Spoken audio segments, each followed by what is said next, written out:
Good morning, good afternoon, good evening, folks. Michael Zuber, one rental at a time, back with the one and only Anna Kelly, and we are going to talk about the election results.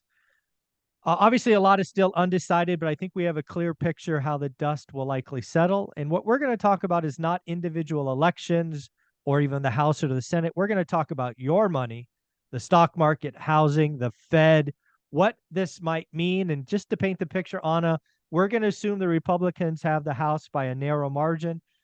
We don't even have to call the Senate at this point because as long as the Republicans have one, I got my split government that I was hoping for. So as you see it this morning, what do you think? What might happen the next couple of years, in your opinion? I think we're a country very divided, right, along ideological lines for many, many different things.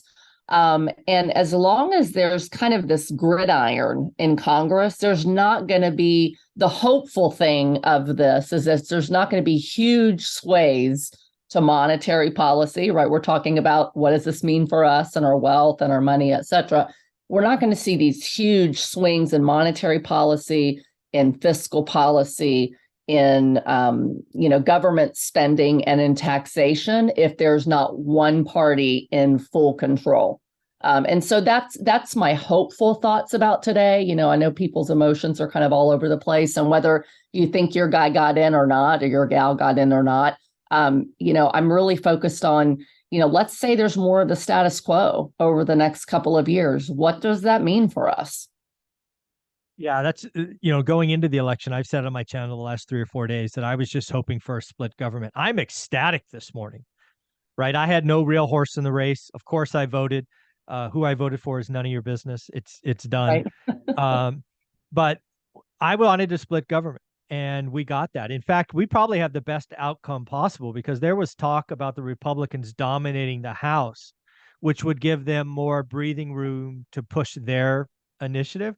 It looks like they're going to have it, but by a narrow margin, which means we all got to get along, right? Right. There's enough extreme Democrats and extreme Republicans that even the Republicans and Democrats have to get together to pass anything. So Yes. I'm sitting here going, yes, no nonsense for 2 years. And I got to tell you, I think Powell's smiling this morning because he's like, okay, good. No more stimulus checks, no more, this, that, the other thing. Because again, he was fighting an uphill battle. Every time Congress printed more money or spent more money, he's like, you guys are making my job harder. So I think Right. Powell's ecstatic this morning. I agree with you on that, because what happens is Powell's in control of one side, right, of the monetary equation. And basically Congress is in control of the other side, and to some extent the president, right? But if you have Powell and the Fed trying to pull back and to tighten things up at the same time that you either have a lot of government spending, putting checks back in people's pockets on the Democrat side, or you have big tax cuts on the Republican side that lets people have more money. Both of those things can really harm the fight against inflation.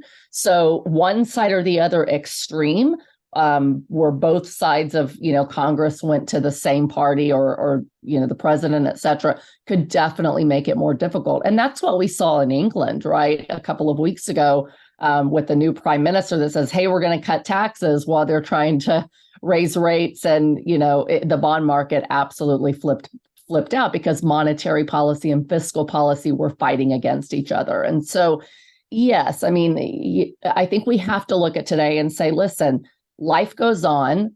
What does this really mean? Are we going to have any massive changes to the strategies that we need to employ as individuals to preserve our wealth and to grow our wealth and to grow our income? And I think the answer is today, it's not another red herring event that kind of one way or the other makes us go, oh my gosh, everything I thought isn't going to happen. It's just kind of more of the same and keep trucking, in my opinion.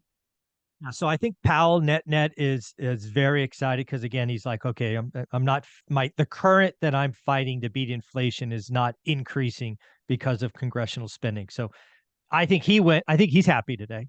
Yeah, I think Then, so then too. I think about the stock market, right? The stock market likes certainty. It's always a forward leaning indicator.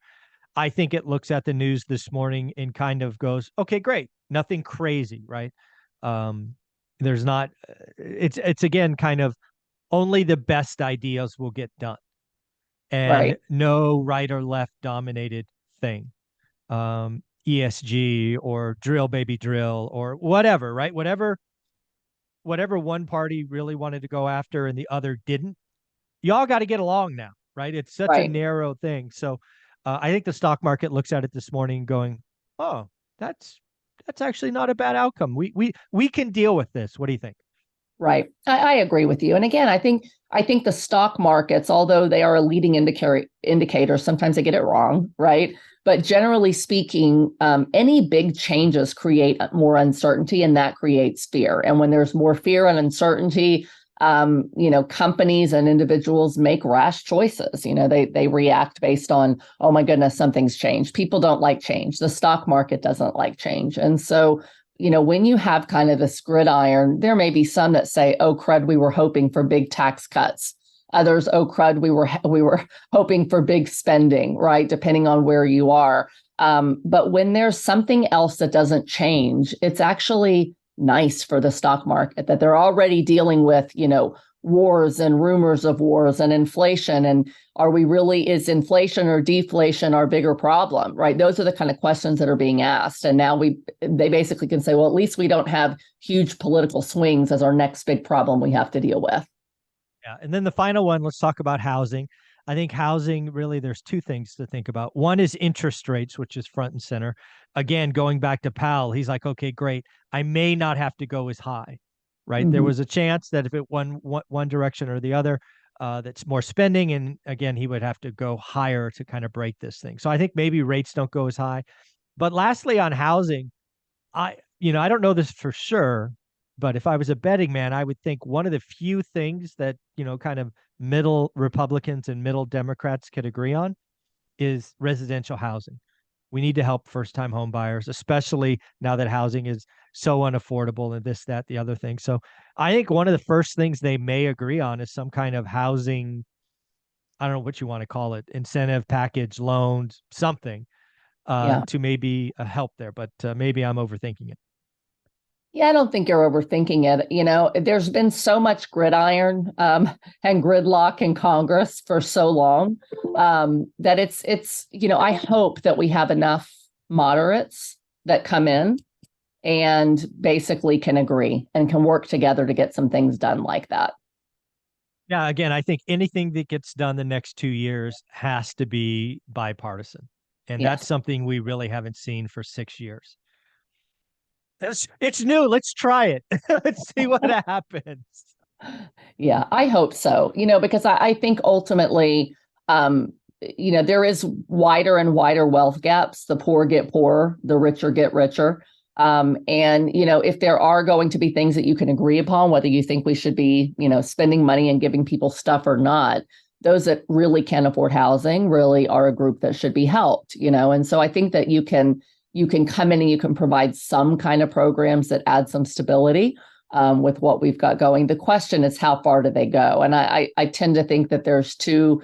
We're still pretty far left and far right in this country. There's a lot of polarization. I hope there's enough moderates to get some things done. I'm hopeful, but not extremely optimistic.